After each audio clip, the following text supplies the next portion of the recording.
in the book Voyages and Travels in Various Parts of the World during the years 1803, 1804, 1805, 1806, and 1807 by G.H. von Langsdorff.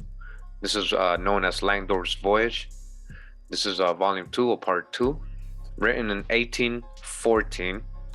And we're going to go to the part of the book where he writes about his narratives and his voyage, as it says here, Langsdorff's narrative of the Rezanoff voyage to Nueva California or New California, 1806. Around page 55, it talks about the neophytos. It says the neophytos of the mission San Francisco are the original inhabitants of these and the neighboring parts.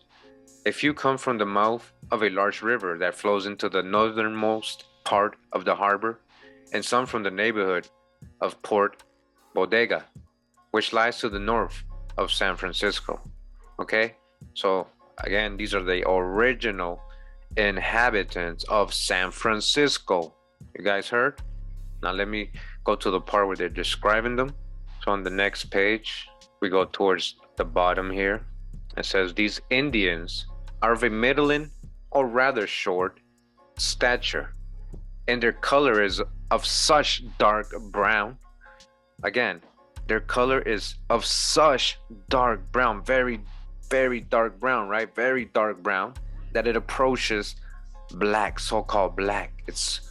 This color is owing very much to their filthy mode of living. All right, dodge the hijack. Here comes their racist remarks and prejudice, stereotypes, to the power of the sun's rays, to their custom of smearing their bodies with mud and ember dust. That's not why people are so-called black. And their slovenly way of wearing their scanty coverings. He goes on to say, their lips are large lips, thick, right? Thick and protruding. That's the lips, right? Thick and protruding large lips. Their nose is broad. Their nose is broad and flat, broad noses, thick lips, and Negro-like. All right, again, and Negro-like. Again, there's dark brown, very dark brown. They got thick lips, flat, broad noses, and Negro-like noses, huh? Their features in many respects resemble those of the Negro, because they are so-called Negroes. Oh, their color also. So what's the difference? But their black hair, however, is in the highest degree different, being long and straight. All right, I guess they're trying to compare that to somebody who they would see in, Africa, woolly, very woolly, short, left to grow naturally. It would often hang down even below the hips, but they commonly cut it to the length of 4 or 5 inches when it sticks out like bristles, and this to the eye of the European is very repellent. America's a true old world, many phenotypes here, many different types of hair, and yes, there are so-called Negroes with all types of hair all over the world, not just one type.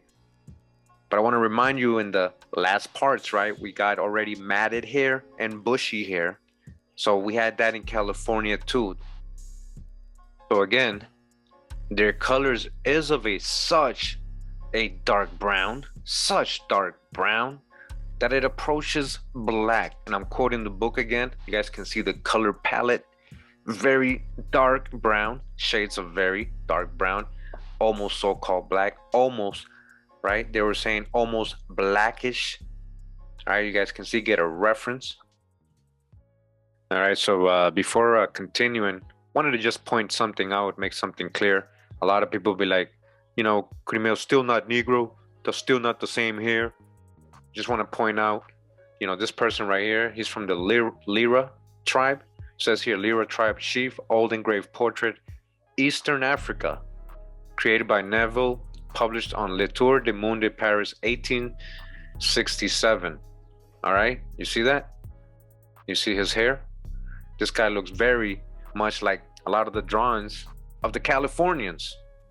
All right, a lot of the drawings of the Californians, with the long hair, as they were just describing them. We were reading. Thick lips, flat, broad noses, very dark complexion with long flowing hair. All right, and this is an African. So you got to dodge your own hijacks. Just another example here, so you can see it's all over the place. The chief of the Lira tribe. People of color, indigenous people with swarthy, dark complexion, so-called Negroes have all types of hair. Just wanted to make that clear to you guys. Just to corroborate with what they're saying in the other book, it says here, life on the plains and among the diggings, being scenes and adventures of an overland journey to California, with particular incidents of the route, mistakes, and sufferings of the immigrants, the Indian tribes, the present and the future of the Great West, by A. Delano. This is from 1857. And he says the Indians of California are more swarthy in complexion and of a smaller stature than those east of the Rocky Mountains. And although they may be placed in situations where they will fight bravely, they are less bold and more cowardly in the main than those of the Great Plains of the west of Missouri. All right, so it seems they very docile people and friendly people, small in stature, but very, very dark complexion, almost so-called Negro-like, right? Swarthy. Now, I wanted to read something very interesting I found in this book. It says here, June 29th, as early as we could consistently, we left our encampment for the ford at which we were to bid adieu to the sweet water and launch into the region beyond the Rocky Mountains. Near the fort, which was 2 miles below our camp, we found a cluster of lodges, which belonged to one of a singular class of men who leave the comforts of civilized life and bury themselves in the wild, inhospitable regions of the far west.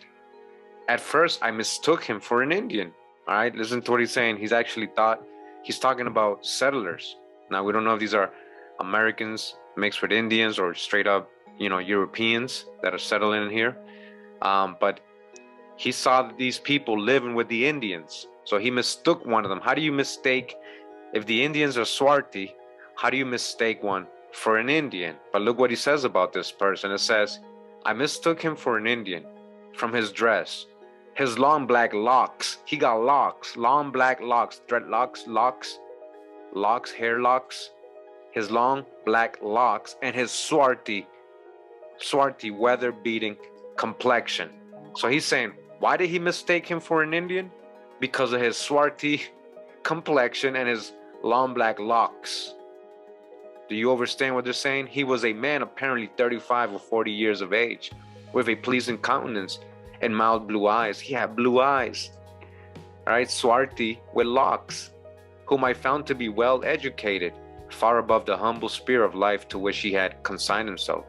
He was surrounded by 3 or 4 squaws and a number of children. You hear that? He had 4 squaws, and he was dropping his seed there, who seemed to look upon him as the grand head of the family in the relative position of husband and father. He readily entered into conversation and told me that he had lived that life for 18 years without once having been to the States, dependent upon chance for supplies. He's never been to the colonies, the 13 colonies. All right, this, I believe it's a settler, that's the way he's saying it, European, and it obviously is resembling and sounds like a black European, you guys are paying attention, who settled with these squaws and had children with them. Now, history will go on and they will remember the mom, right? They will say, well, he's a mulatto kid. His mom was an Indian squaw and his dad was a white man from Europe. See how they add the hijack? They do that a lot in our historic references. That's why we have to really dig into the stuff when we think they're talking about white people just because they're talking about Europeans. But this person right here had long black locks and very swarthy complexion, weather-beaten complexion, swarthy. Thought that was interesting. A little bit more correlation here, so you guys can see that the French were also corroborating with what we're learning. Says here, this is from the Bibliothèque des Chemins de Fer. So the library of the Chemins de Fer, 6 series, or Duxime, or maybe 16 series, history and voyages, right? And this is the voyage to California, or Voyage in California, by Edward Auger, all right, from 1852 to 1853. This was written in 1854. And we go to page 164, and we go to the little paragraph right here. And, you know, it helps out to be able to speak Spanish a little bit. Helps me out sometimes with the reading in other Latin, so-called Latin languages, right? So I wanted to copy this part. We're going to bring it to Google Translate, right? And we translate it, and it says here, the size of these savages seldom exceeds the height of 5 feet 2-3 inches. Their limbs are slender and poorly muscled. They have large lips that project forward, wide flat noses like the Ethiopians, right? Like the Ethiopians. Their hair is black, coarse, and straight. All right, so the French guy just corroborating with the other guy who took the voyage. You see, they're saying almost the exact same thing. Large lips, that project, you know, wide flat noses, and like Ethiopians. Who's the Ethiopians, right? Always a reference to people of color. Let me back up again. You guys can see this is what I translated. Just so you guys can see I'm not making it up. This is what I grabbed from the book. And again, it's all this part right here. All right, so you guys can translate on your own. Primary sources.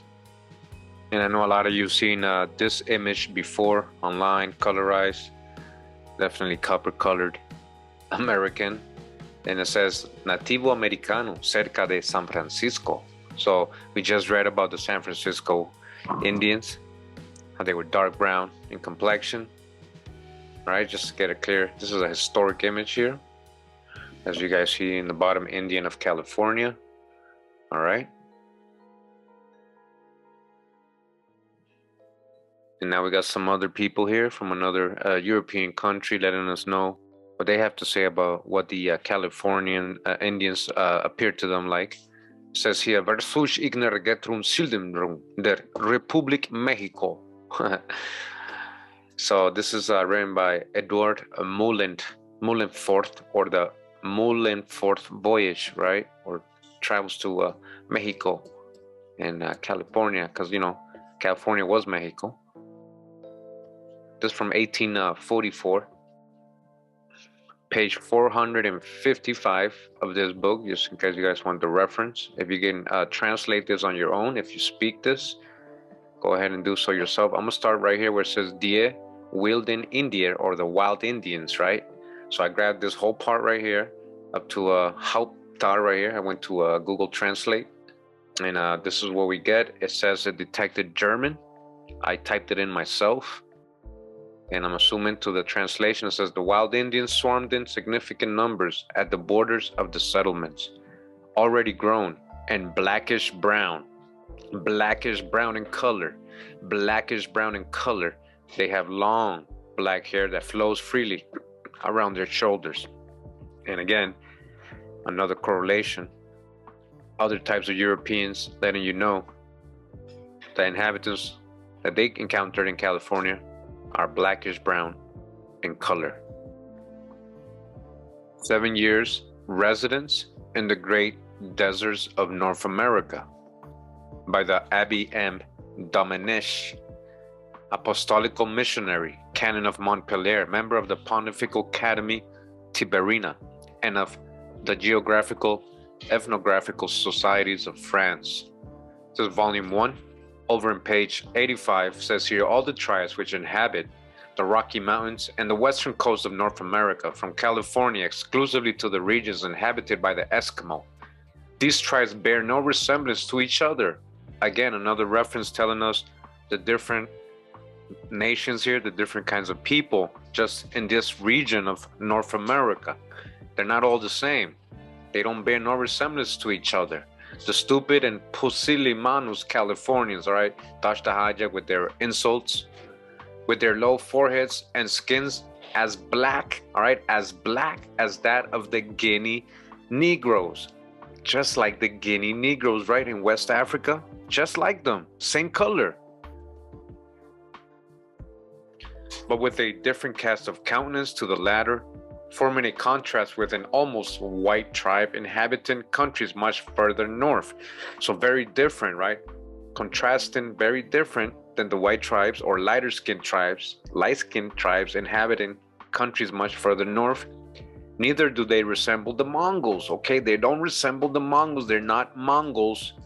Just because they got long flowing hair doesn't mean they're Mongols.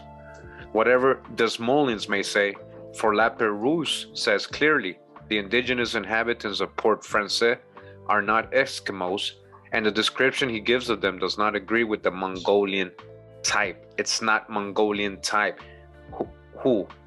These natives of California, these indigenous people of California who have skins as black as that of the Guinea Negros. You overstand?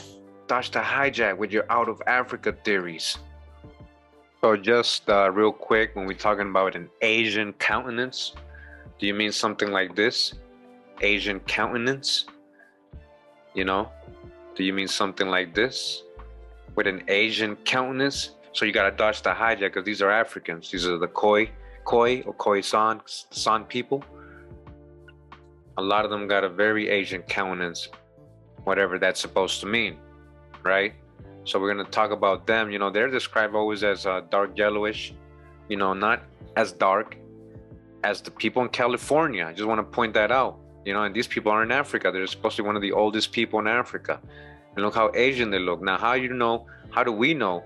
Because their own story tells that they migrated there. How did we know they didn't come out of Asia first?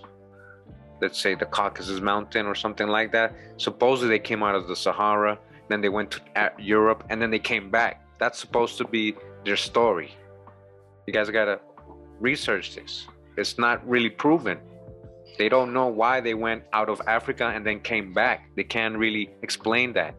They're only saying they came out of Africa because that's what goes with the false narratives. So they have to say that the Khoisan also came out of Africa. But their starting point was in Europe. That's when they can actually see that they came into Africa at some point, and then they migrated down into the South Africa region. So, you know, a very Asian countenance, you know, to me. I guess that would be my personal opinion, right? So now we're going to get into this book. It's called The Human Race by Louis Figueroa, illustrated by 243 engravings on wood and 8 chromolithographs. This is from 1872. It says here, the color of the skin is a very convenient characteristic to fix upon in order to identify the various races, since this quality is peculiarly adapted to suggest itself through the eye. Its scientific importance must, however, by no means be exaggerated. Certain individuals, though they be members of the white or Caucasian race, may yet be very darkly tinted. Okay? Pay attention. Free whites, a lot of whites are actually coming from North Africa. They're still called the white race or Caucasian race, even though they're very dark. And they are so-called Negroes. They would be considered Negroes. They're still part of the Caucasian race. Arabs are often of a brown color, which nearly approaches black, and yet they possess the finest marks of the white or Caucasian race. Arabs. The Abyssinians, although very brown, are not black, so-called black. The American Indians, who we rank as members of the red race, often have dark brown, all right, often have what? Dark brown or almost black skins, okay? Among members of the white race in northern latitudes, especially women, the skin has often a yellowish tint. All right, so they're trying to make a point here, which, you know, I kind of agree. You can't just base it off just appearance alone and just on a tag alone, like a classification, like, oh, he's a Caucasian. You know, what does that mean? The original, again, Caucasians. All right. So as you guys can see here, it says Caucasian, right? What is it showing you? A so-called Negro, right? And then it says European, of course. They're going to show this. And then a Mongolian, who's also swarty, so swarty. All right. But again, and this is supposed to be from an old Encyclopedia Britannica, I believe, that I haven't been able to find. Is in one of the volumes. It has actually the very old Encyclopedia Britannicas. It's many, many volumes. And I'm still tracing for it because in the internet, it's just the image. And it is from one of these scholarly books. And we're digging hard because they don't want us to find this. So look at the difference of the Caucasian and the European. Let's go back. Right, so they were making the point here, but you know, one of the points of the American Indians, what? Even though they're being called the red race, copper-colored tribes of America, they actually have dark brown or almost black skins. Okay? This is around page 363. I just wanted to point this out. Says here the Felon family, who are also called Felatas, Poles, and Pelas. Now we're in Africa, all right? Just real quick, we're gonna sidetrack. I just want to make a point here. So it says the Felatas, the Pulis, or the Poles have not been long known except by some tribes who inhabit Senegambia and who sometimes penetrated the Sudan. Their skin is extremely dark, inclining sometimes to a reddish and sometimes to a copper color, but being never really black. They have rather long hair, smooth and silky, smooth, long hair, long, flowing, smooth, silky hair. Okay? This is Africans they're talking about. Their nose is not flattened. They don't have a flattened nose. The shape of their face is oval. Their stature tall and slight. The extremities of the limbs delicate and small. Their step light and commanding. We class among the Felon family the people dwelling in the western part of Africa, such as the inhabitants of Negricia and Bambara. All right? The capital of Negricia, Sego or Segu, is a tolerably large town situated on the Niger. All right, we're talking about West Africans here. Africans with what? Dark, reddish, copper color with long, flowing, long hair, long, smooth, and silky hair. So that's the hijack when you're hearing American Indians being described with long hair. This is in another part of the book, even though we're talking about California mainly. I just wanted to point this out since it was in this book as well. And it's talking about the Chippewa, the Ojibwe Chippewa Indians on the heights of Lake Pepin. All right. So it says a same traveler met with them, right? It says their stature was tall, but they had coarse features and a skin of a very, very dark reddish color. All right. What's the difference between that and what we just read with those Africans, right? Half their face was covered by a thick layer of vermilion extending as far as their hair, which was plaited over the crown.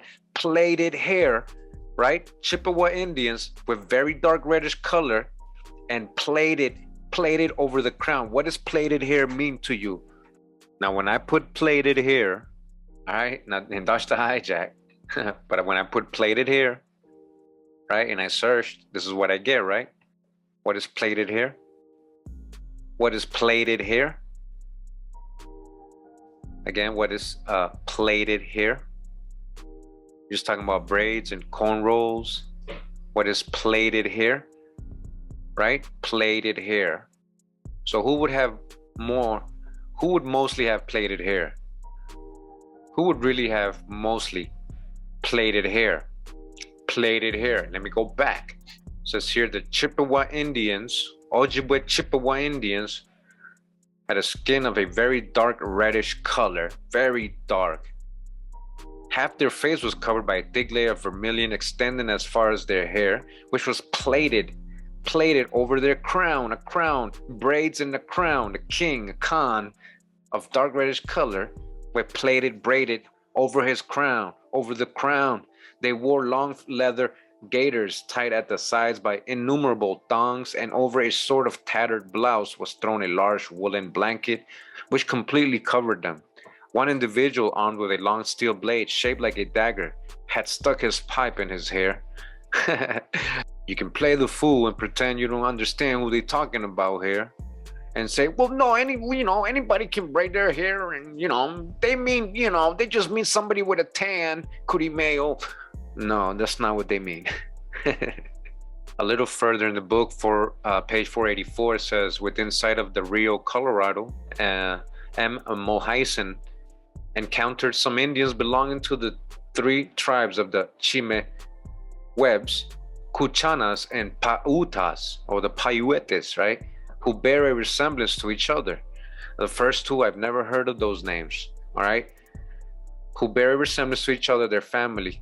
Their complexion was dark in color, all right? Dark in color. Their faces stripped with bistre, and their black hair hung down their backs in locks, which were confined with wet clay, all right? We got a lot of pictures of the Pauiete, the Pautas, as they called here, the Maricopas, the Pima Indians with locks, dreadlocks, as you call them, but they're just locks, nothing to dread. So they had long locks, again, locks. And again, let's not play the fools here. When I put hair locks, this is what I get. And I search. This is what I get. Hair locks. Hair locks. So they got a very dark complexion. They're probably darker than this individual right here. Right? As the way they're described in the pictures that we got colorized. So they got locks, right? Locks, long locks coming down. And they're very dark color, right? Who they talking about when talking about locks and a very dark color? Let's go back. So the Chime Webs, the Kuchanas, and the Paiutas, their complexion were dark in color, right? And their black hair hung down their backs in locks, which were confined with wet clay. They were of fine stature and perfectly naked but for a waistband. They bounded forward like deer to meet the travelers, and their expressions of countenance was frank, kind, and merry. Their women, on the contrary, were small, thick-set, and clumsy, but their large black eyes and pleasant manners gave them a certain charm. Oh yeah. So again, returning to our topic, right? California tribes. It says here in connection, page 493, in connection with the aboriginal inhabitants of California, we must direct the reader's attention to the fact that the Californians have a skin of such a deep reddish brown, that it seems black. So-called black. It seems black. It always seems black. That's why they try to call you black, but it's just a crayon color. No one is black. It just seems black. It's a deep reddish brown copper-colored tribes of America. And again, I just want to direct the viewer's attention, your attention right now. You're listening and watching. I just want to direct your attention and to the fact, right? To the fact, primary sources, scholarly sources, that the Californians have a skin of such a deep reddish brown that it seems black. This color is certainly exceptional among the primitive inhabitants of America. All right? Deep reddish brown. So again, I want to remind everybody, as it says here in this book in another page, right? We're on page, it says here the black race, page 494, right after that. It says the peoples belonging to the black race, so-called black, present great variations too. Some have the type altogether peculiar to the race we have just characterized, while others show a tendency to approach the yellow and the white races. The inhabitants of Guinea and Congo are quite black, but the Caffres are only excessively brown and resemble Abyssinians. The Hottentots, right? The Hottentots are the Khoisan people, the Khoisan people, Koikoi. This is a derogative term, they're saying. And the Bushmen are yellowish. The Bushmen and Hottentot, right? They're what? Yellowish, like the Chinese, though at the same time possessing the features and physiognomy of the Negro.